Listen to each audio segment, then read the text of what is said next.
Hello everyone, आज हम लोग डेडलिफ्ट की एक्सरसाइज करेंगे।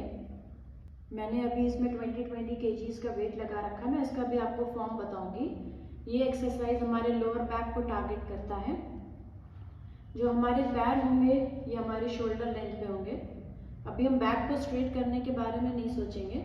अभी हम इनिशियली फॉर्म डिस्कस कर रहे हैं कि हम कैसे नीचे जाएंगे, पैर हमारे कहाँ पर होंगे। ये जो हमारी शीन है ये हमारे बावल से टकराएगी, हल्का सा टच करेगी।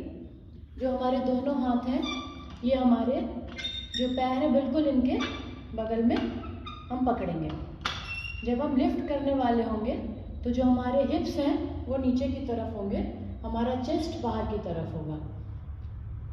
ऐसे जब हम लिफ्ट करेंगे तो हम सांस खींचेंगे, इनहेल करेंगे, और जब हम नीचे आएंगे तो हम सांस एक्सहेल करेंगे। अभी आप देखिएगा।